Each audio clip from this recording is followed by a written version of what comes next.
She was left for being too small until a giant Comanche built her a cabin. Dry Creek, New Mexico. Early spring 1878.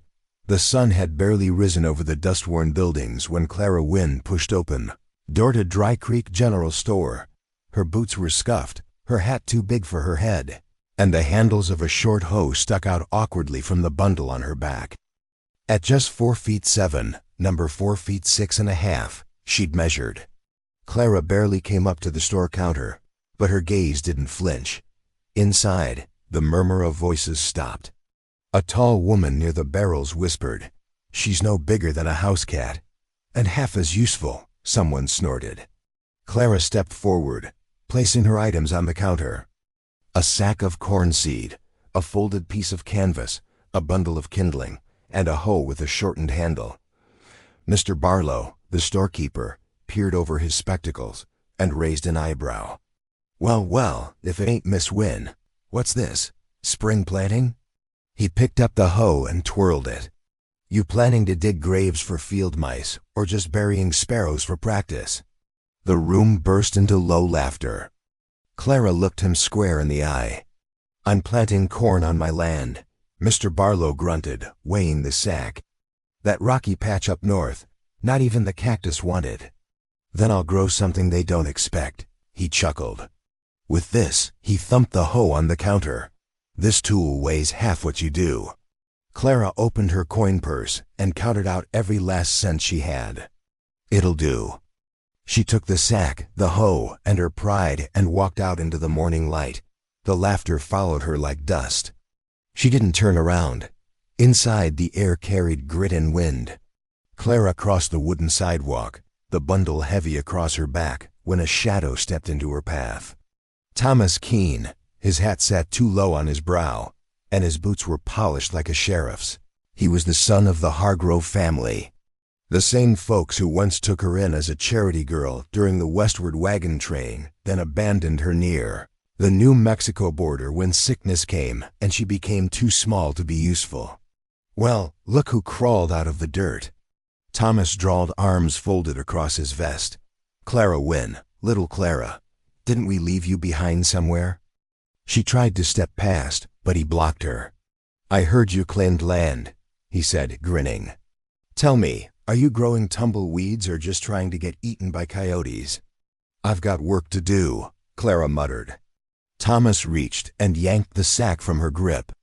The hoe clattered to the ground, and seed spilled across the dust. "Oops," he said. Clara lunged to grab her things, but Thomas nudged her aside with the toe of his boot. "This ain't a place for dolls. Clara, you'll be dead or married to some outlaw before the first frost." He laughed until the air behind him shifted. A shadow rose from the ridge behind the store. Silent, broad gray wolf. He didn't say a word at first, just stepped forward, towering, lean, with hair in braids and a carved necklace resting against his bare chest. His eyes, dark and unmoving, fixed on Clara's spilled sack. Thomas turned, froze.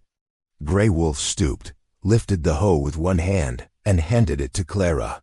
Then he crouched, carefully, scooping corn back into the torn sack as if it were gold dust. Finally he stood, towering above both. His voice was low, gravel smooth. "The earth does not care how small you are." Thomas took a step back.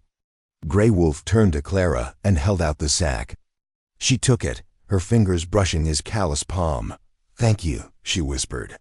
He didn't reply. He knelt once more, drew something from his belt pouch, and placed it gently beside her feet. A single eagle feather bound in a strip of leather. Then, without a word, he turned and walked back toward the ridge, his steps silent over the gravel. Thomas stared after him, jaw tight. Clara picked up the feather, her hands still trembling. She didn't look at Thomas again. She adjusted the sack, lifted the hoe over her shoulder, and walked out of town, feet sore, heart pounding, but chest higher than when she came. Behind her, the laughter was gone. And though she didn't know his name, Clara felt the weight of something new against her ribs. Not just a feather, but the first proof that she was seen and maybe, just maybe, believed in. The wind howled through the cottonwoods that clung to the edge of the Auyo. Clara Wynne, 5 T and 1 in of stubbornness was wrestling with a crooked fence post and losing. Her hands, calloused but still small as a child's, gripped the shovel as she tried to carve a hole into the rocky soil. She had returned from town the day before with a cart full of supplies, seeds, a rusted hoe, a spool of wire, and wood scraps from a dismantled chicken coop. Her shelter, if it could be called that, was a lean-to made from warped boards and tarped canvas, pitched at the edge of her 20-acre claim. Each night the wind clawed through the cracks, and she curled up under the tattered patchwork quilt her mother once stitched from dresses long gone. That quilt, soft with age, held the last warmth of her family, lost to fever back in Missouri. "Your little Clara," her mother had said once, pressing that same quilt around her shoulders. "But the wind lifts what it does not crush. And you, my girl, were made to fly." Now the wind only mocked her. Clara drove the shovel in again.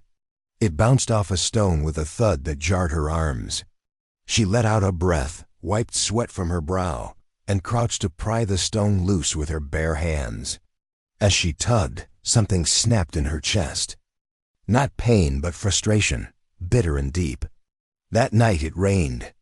Not hard, but steady cold desert rain that found every crack in her roof. She curled on her cot, water dripping onto the canvas beside her, fingers clenched tight around the quilt. She did not sleep. At dawn, she stepped outside, soaked and shivering. That was when she saw it. On the flat stone before her doorway sat a small wooden bird, no longer than her hand, carved in perfect detail. The wings were slightly spread, the tail curved as if catching a breeze. It was smooth as river-polished bone, and under the base, burned into the grain, were 3 simple words: "I saw you." Clara's breath caught. She picked up the bird, holding it like something sacred. The wood was warm despite the morning chill. She looked toward the distant ridge, the one she always felt eyes from, but saw only mist curling off the rocks. She said nothing. She simply placed the bird gently inside her shelter and returned to work. 3 days later, the sky darkened again. Thunder rolled low across the foothills. Clara scrambled to reinforce the lean-to with a canvas scrap, climbing atop a crate to lash the corner tighter. Wind yanked the fabric from her grip. Rain began to fall. She lost her footing. The crate slid, and she tumbled hard into the mud. Dazed, gasping, she looked up and saw him. He stood in the rain like a shadow made flesh. Tall, broad-shouldered, his black hair braided with strips of red leather, he moved with the silence of stone. Without a word, he stepped past her and grabbed the flapping tarp.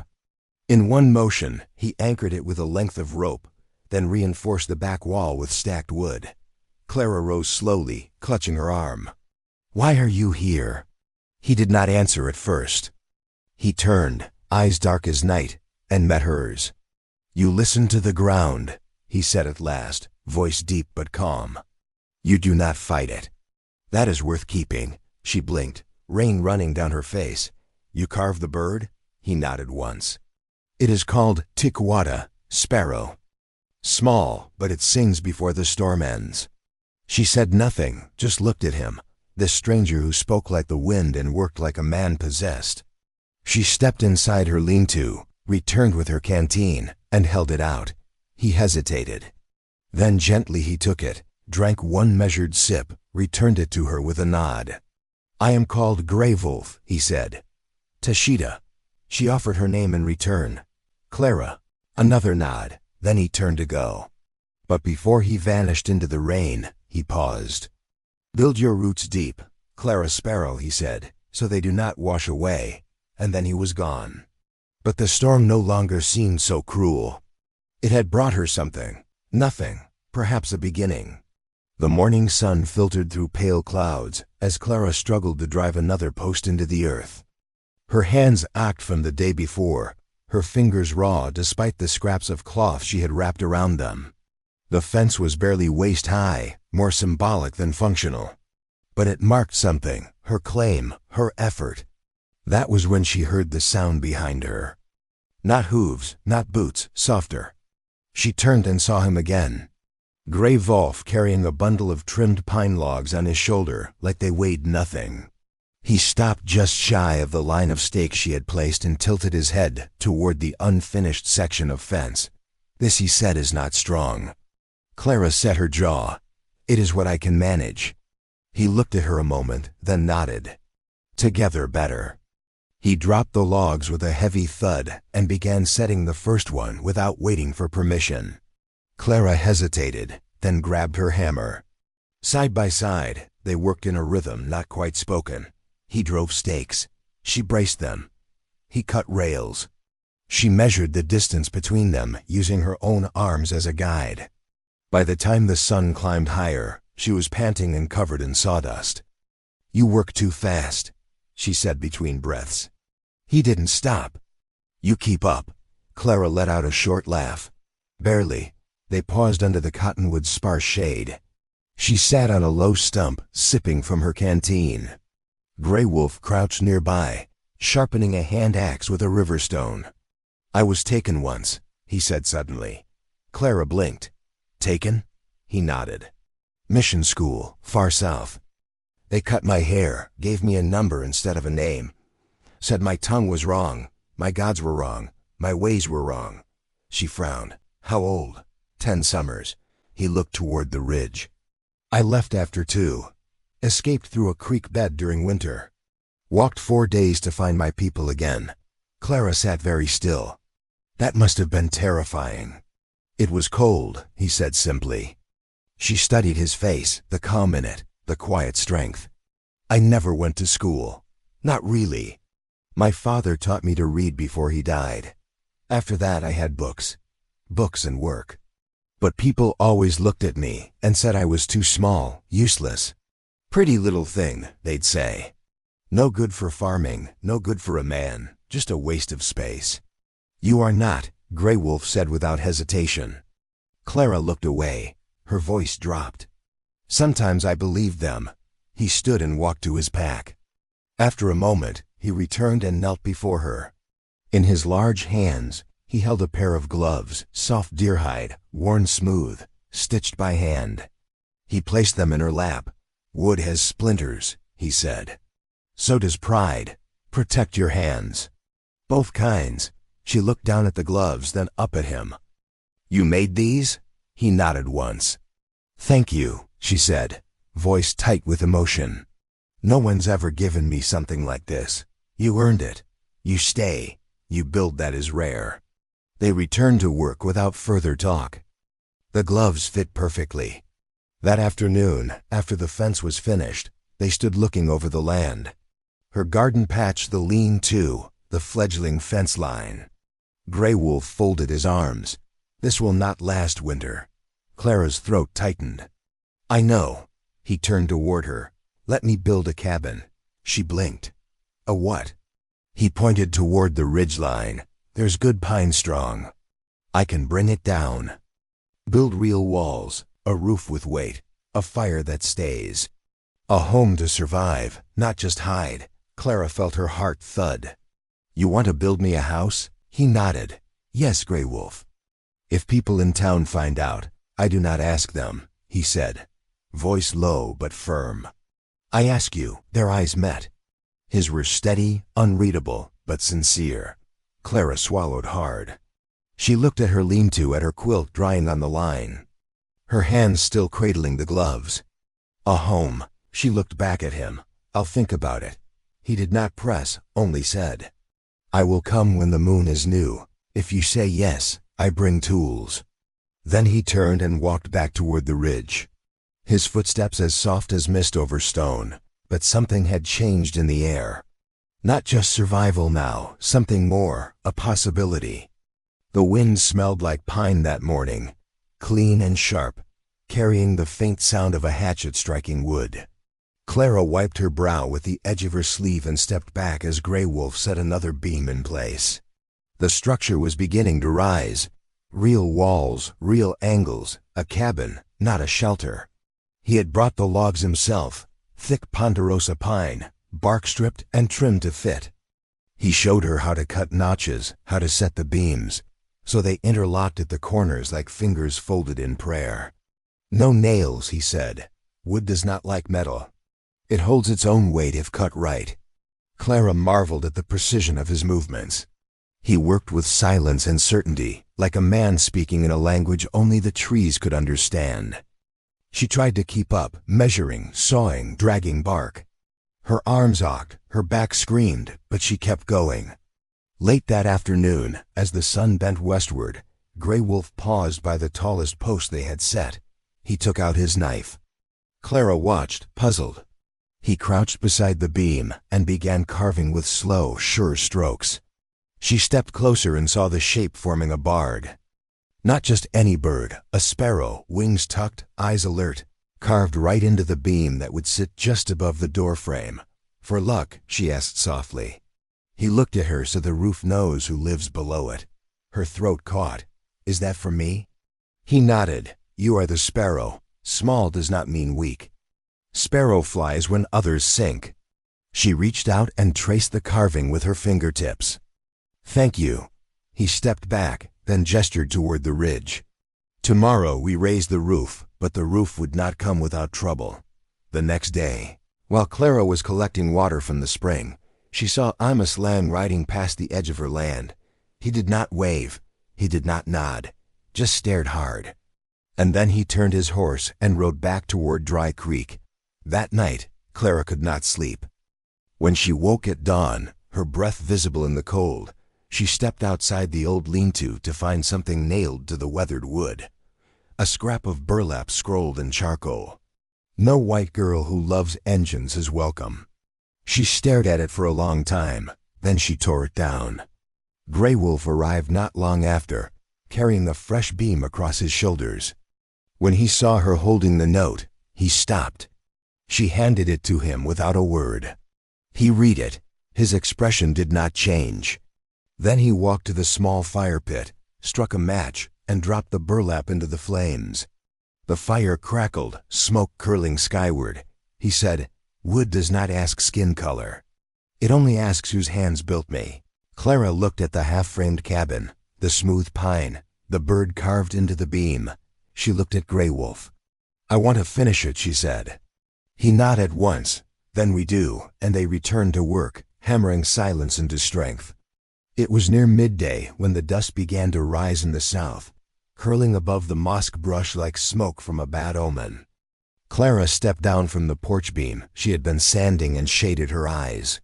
6 riders at the front, Sheriff Beck, his badge gleaming, mustache stiff like a broom handle. Behind him, the Keene brothers, Amos Lang, and 3 other men she recognized only by their scowls. Grey Wolf stood beside the woodpile, splitting logs with quiet rhythm. He paused as the horses drew close, his axe still in hand, but lowered. Miss Wynne, Sheriff Beck called, stopping 10 paces from the half-built coin. We need to talk. Clara walked to the edge of the clearing, spine straight despite the pounding of her heart. What is it, Sheriff?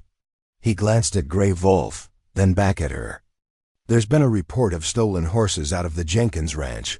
4 of them missing since last week. Witnesses say they saw a tall Indian riding through the southern trail. Matches this one's description. He's been here, Clara said calmly. Every day building my home. Are you sure? Beck's eyes narrowed. You vouch for him? I do, Clara said. He's on my land. That cabin is being built on my claim. What he's done here, he's done with my permission. A murmur rippled through the men behind the sheriff. Someone spat in the dirt. Beck looked past her to Grey Wolf. Step down from that axe, son. We do not want trouble. Grey Wolf met his gaze, steady and unflinching, but he set the axe down slowly, deliberately. You got any proof he did not take those horses? Beck asked. You got any proof he did? Clara replied. Or is it enough he's Comanche and breathes? Beck's jaw clenched. He's on private land, Sheriff. Clara continued. If you want him off, you'll need a warrant. Amos Lang sneered. She's bewitched, plain and simple. That savage has got her building shrines to devilry. That savage built me a home stronger than any man in this town offered. Clara snapped. For a moment, silence settled like dust. Then hoofbeats echoed again. Another rider approached, older, refined, hair swept back beneath a wide-brimmed hat. Her carriage was unmistakable even on horseback. Matilda Everdine, the most respected woman in Dry Creek, widow of the town's founder. Her word could calm a riot or start one. She pulled up beside Beck and dismounted gracefully. "John," she said, nodding to the sheriff. "Gentlemen," they all mumbled, greetings uncertain. "Before we sling accusations," Mrs. Everdine said crisply, "perhaps I should clarify something." She pulled a folded paper from her satchel. "This morning, the Jenkins Ranch recovered all 4 of their horses. They had broken loose during the last thunderstorm. Found them grazing by Willow Gulch. No signs of theft." Beck reached for the paper, frowning as he read. "Then what the hell is this about?" Amos growled. Mrs. Everdine turned her sharp eyes on him. "This is about fear, Mr. Lang, and how quickly men forget themselves when faced with change." She turned to Clara, voice softening. "You built this home with your own hands." "Not alone," Clara said, glancing at Gray Wolf, "but I helped." Matilda looked at the cabin, then back at the sheriff. "Well then," she said, "I see no crime here, just construction." Beck sighed. "You sure about this, Matilda?" "As sure as I was when your mother gave me her wedding ring and said, 'Trust the girl who dares stand alone.'"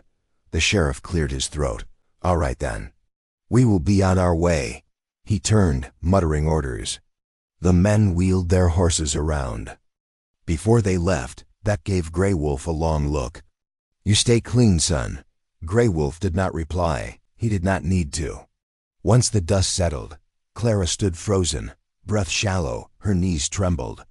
Gray Wolf stepped forward.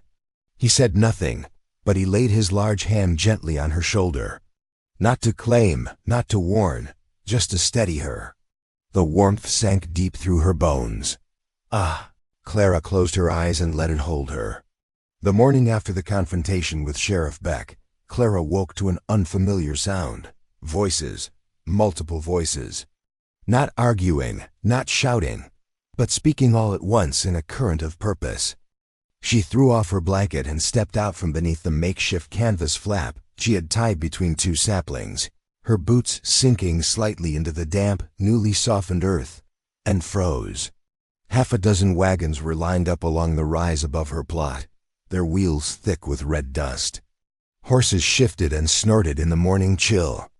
Men and women were climbing down, some with baskets in their arms, others carrying planks, crates, or tools over their shoulders. Children scampered behind them, already curious, already helpful. Leading them was Matilda Everdine, her gray hair tucked beneath a wide-brimmed hat, her boots worn but defiant against the slope of the land. "Good morning, Miss Wynne," she called out, her voice as firm as the ground beneath them. "We have a house to finish, do we not?" Clara stood speechless, her hands, still smudged from yesterday's work, clenched unconsciously at her sides. Behind her, Gray Wolf stepped from the half-built doorway, axe still across his back. His dark eyes scanned the unexpected visitors, his posture unreadable. Matilda approached the cabin's edge. "These folks," she said, gesturing back with her gloved hand, "are not here to gawk or gossip. They are here to help and to give." First came the Millers, placing a worn but lovingly kept rocking chair on the porch and a small black cook stove beside the entryway. The Cooper brothers followed, their wagon stacked with window glass hinges and tools of the trade. The Williams family brought preserves, smoked meat, and a heavy wool quilt that Clara instantly recognized as hand-stitched. More came: wood, nails, shingles, food, a spare axe, even a sack of coffee beans wrapped in brown paper. One by one, settlers from Dry Creek offered what they could. Some with labor, some with gifts. Others just nodded in quiet recognition of something they could not explain. Clara's throat tightened. She had prepared herself to be alone, to be laughed at, to be whispered about behind turned backs. She had not prepared for this. She glanced sideways at Gray Wolf. His face remained unreadable, but his stance softened, his hands, always so still, opened slightly at his sides, as if accepting this offering from people he had no reason to trust. And then they began. All morning the valley echoed with the sound of tools and conversation. Clara moved among them, helping where she could, carrying shingles to the roof, smoothing mud and straw between logs, fetching nails with bare hands that had long since grown used to splinters. Grey Wolf worked beside the Coopers, hoisting beams with a strength that made others fall silent. He carved joints, checked angles by eye alone, and cut notches so clean they slid together without need for correction. His presence, once a source of suspicion, now grounded the work in something solid and lasting. By late afternoon, the roof stood complete. Sunlight caught on the new glass windows, casting ribbons of gold inside the single room. The stove was fitted, its chimney already curling a test line of smoke into the breeze. Doors hung straight, the floor was swept. Clara stood in the center of the cabin, the house, and slowly turned. It was bigger than she had imagined, warmer, real. She heard footsteps behind her and turned. Grey Wolf approached from the doorway. A small bundle cradled in his hands wrapped in soft-aged doken. "For you," he said simply. Clara stepped forward, untied the bundle, and opened the cloth. Inside was a silver bracelet. The stone set into it was turquoise, aged smooth by touch and time. Etched into the metal were small symbols, clouds, wind, and a single bird caught mid-flight. It shimmered not with luxury, but with history. "It belonged to my wife," Grey Wolf said, his voice low, reverent. "She wore it until the fever came." Clara's fingers faltered. I cannot take this.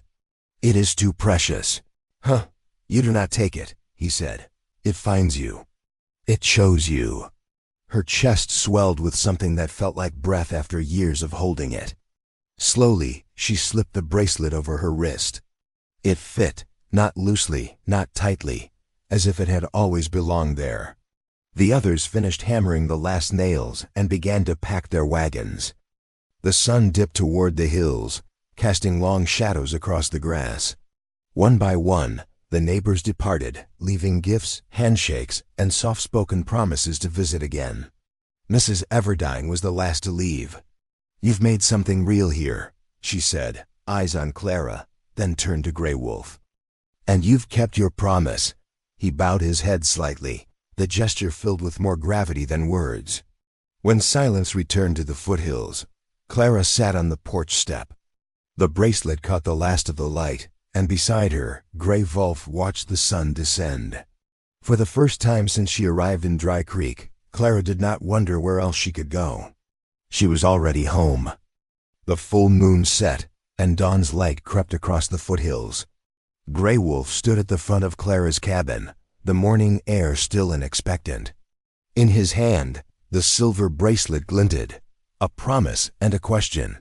"I must go," he said softly, voice steady. "The council must know who you are and why you matter. I go now.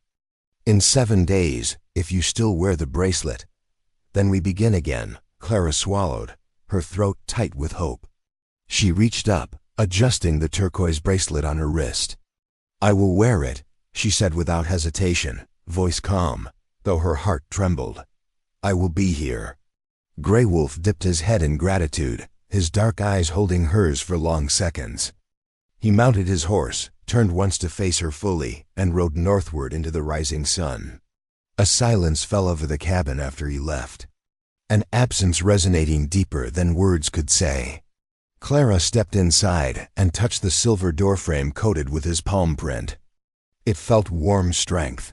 Clara walked into Dry Creek town the next day and sought out Reverend Miller at the small white church nestled behind the general store. Sunlight slanted through stained glass and dust motes twirled in the air. "Reverend," she began carefully, "I need your help." He looked up from his desk, his spectacles perched at the bridge of his nose. "Miss Wynne, what troubles you?" She swallowed. "Grey Wolf returned from the council this morning. She paused, her voice caught. "We wish to marry." His face grew stern. He removed his glasses and sighed heavily. "Clara, I can't officiate this. It is unconventional. I fear the parish would scandalize. My duty is to our traditions." Tears pricked her eyes. I understand, he hesitated. I pray you find some path. Clara bowed her head and left, dignity intact, despite the ache. Outside she found Mrs. Everdine sweeping the porch of the general store. The older woman looked up and offered a gentle smile. Mrs. Everdine, Clara said hesitantly. I'm to be married to Gray Wolf. Reverend Miller refused. I hoped, might you? The older woman paused, then set aside her broom. Child, I have helped build more than one frontier. If no one else will stand for love, I will. Clara blinked astonished. You would? Mrs. Everdine tipped her head confidently. I will. If you wear his bracelet for 7 days, I'll stand with you. Clara's gratitude overflowed. Thank you. Each passing day, Clara rose before sunrise. She worked on the cabin's garden, tending young corn and squash, her bracelet glinting in the earth's dust. Her heart carried both longing and anticipation. On the 7th dawn, Gray Wolf returned. His horse advanced up the cabin's rough path. Clara stood on the porch, the silver bracelet still on her wrist, the only change in her life. He dismounted slowly, approaching without hesitation. She felt the world pause. It is still there, he murmured. She held out her arm. It is mine. He fastened his gaze on her, eyes deep as dark waters. Then, without ceremony, he pulled her into his arms. They rose and walked up the rocky slope behind the cabin. Gray Wolf led her to a flat rock high above the foothills. Wind whispered through pine needles. He knelt carefully, removing a pouch from his belt. Inside, a small bundle of sacred paints and feathers. Comanche ceremony, he explained. He painted 2 lines on her cheek, red clay for life, black soot for protection, then did the same for himself. They exchanged necklaces braided of sinew and bone. He spoke promises in his language about walking together, honoring earth, sky, and each other. Clara repeated, awkward but earnest. At the end, Gray Wolf raised his arm wide. Let all spirits bear witness. They touched foreheads. A quiet vow exchanged under the attentive sky. At noon, they walked arm in arm into Dry Creek. Residents fell silent as they passed. Some watched behind curtains. Others nodded in respect. Mrs. Everdine waited at the door to her home. Inside the room brimmed with modest decorations, wild flowers, chairs placed in a half circle, a small wooden lectern. Clara stood next to Gray Wolf.